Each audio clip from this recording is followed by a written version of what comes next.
जब त्रिभुज की भुजा को हम आगे बढ़ाते हैं, बाहर जो कोण बनता है बहिष्कोण पाते हैं। इसके मान के लिए पड़ोसी छोड़ देते हैं, ये इसका पड़ोसी कोण है और इसके दूर वाले हैं। इसके मान के लिए पड़ोसी छोड़ देते हैं, जो कोण दूर होते हैं उन्हें हम जोड़ देते हैं।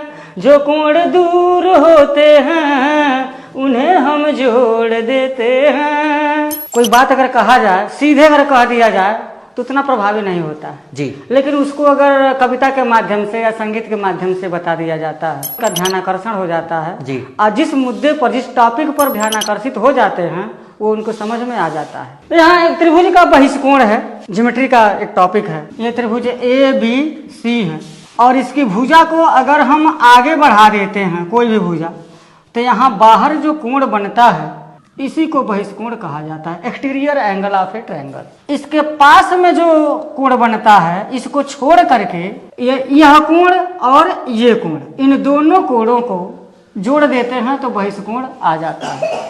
अगर सिद्ध करना चाहें तो मैं सिद्ध, अगर मान लीजिए यहाँ पर मैं नाम रख दूं angle 1, angle 2, angle 3 and angle 4, तो कोण 1 धन कोण 2 बराबर हो जाएगा 180 अंश, समीकरण नंबर 1। और ये भी हम जानते हैं कि किसी त्रिभुज के तीनों अंतः कोणों का योगफल 180 अंश होता है। तो यहाँ यानी कि कोण 2 धन कोण 3 धन कोण 4 ये भी 180 अंश के बराबर हो जाएगा। इन दोनों समीकरणों का राइट हैंड साइड अगर बराबर है तो इसका लेफ्ट हैंड साइड भी बराबर ही हो जाएगा।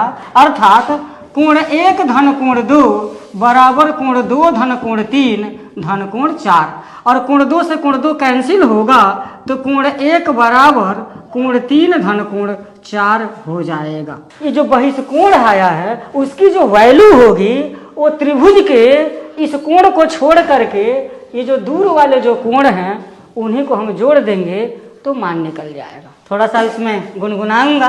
जब त्रिभुज की भुजा को हम आगे बढ़ाते हैं, बाहर जो कोण बनता है बहिष्कोण कहते हैं।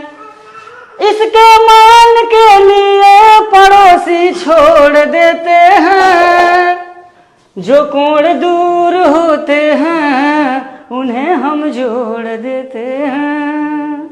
चलेगा, बहुत बढ़िया है कि आप गाने के साथ साथ पढ़ाते भी हैं इसमें। जैसे इस तरीके से समझ जाते हैं इसको।